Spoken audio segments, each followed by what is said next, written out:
नमस्कार दोस्तों, मैं सचिन गोस्वामी मेरी YouTube चैनल पर आपका हार्दिक स्वागत करती हूँ। आज सुनते हैं दो भिखारी की कहानी। एक धनवान व्यक्ति था जो हर रोज भगवान की पूजा के लिए मंदिर में जाया करता था। उस मंदिर के बाहर दोनों तरफ एक एक भिखारी बैठते थे। एक भिखारी इस धनवान व्यक्ति को देख कर कहता, आपको भगवान ने बहुत कुछ दिया है, आप मुझे भी थोड़ा कुछ दीजिए। जबकि दूसरा भिखारी भगवान से कहता, हे भगवान, इस धनवान व्यक्ति को आपने बहुत कुछ दिया है, तो आप मुझे भी दीजिए। मतलब कि एक भिखारी इस धनवान व्यक्ति के पास मांगता और दूसरा भिखारी भगवान के पास मांगता। धनवान व्यक्ति दोनों की बात रोज सुनता।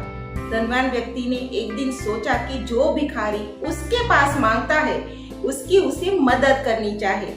दूसरा तो भगवान के पास मांगता है तो उसकी मदद भगवान करेंगे। ऐसा सोचकर एक दिन उसने नौकर के हाथों एक बाउल में बहुत सारी खीर भिजवाई। उस खीर के अंदर उसने बहुत सारे सोने के सिक्के भी रख दिए। उसने सोचा कि वो भिखारी खीर खाएगा और अंदर से सोने के सिक्के पाकर वो बहुत खुश होगा। वो भिखारी तो राजा ने जब ये खीर भिजवाई तो वो बहुत खुश हुआ, खीर खाने लगा, लेकिन खीर बहुत सारी थी तो उसका पेट भर गया। बाउल में फिर भी खीर बची थी तो उसने सामने वाले भिखारी को वो खीर दे दी जो भगवान के पास मांगता था। और उस भिखारी को कहा भी कि देखो, मैंने उस धनवान व्यक्ति के पास मांगा तो उसने मेरे लिए स्वादिष्ट खीर भिजवाई। मतलब कि भगवान मदद नहीं करते, ऐसे धनवान व्यक्ति ही हमारी मदद करते हैं। ऐसा कह के वो भिखारी तो चला गया। सामने वाला भिखारी जो बाउल में थोड़ी सी खीर बची थी वो खाने लगा।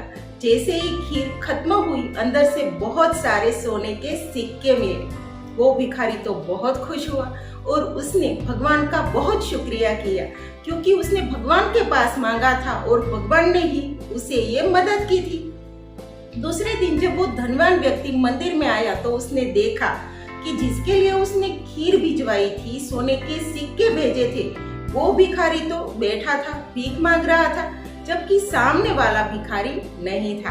तो धनवान व्यक्ति ने उस भिखारी से कहा कि आपको खीर तो मिली ना, कैसी लगी? उस भिखारी ने कहा, हाँ, खीर बहुत स्वादिष्ट थी, मैंने तो पेट भर के खाई, फिर भी बची तो मैंने सामने जो भिखारी बैठता था उसे भी दी और कहा भी कि भगवान मदद नहीं करते, आप जैसे धनवान व्यक्ति ही हमारी मदद करते हैं।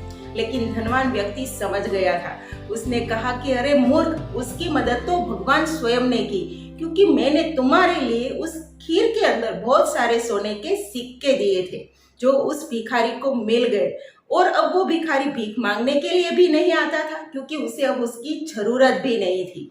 कहानी बहुत छोटी है पर उससे मिलने वाली सीख बहुत बड़ी है। हमें अगर कुछ चाहिए तो भगवान के पास हम बेझिझक मांग सकते हैं। लोगों के पास मांगने का कोई मतलब नहीं।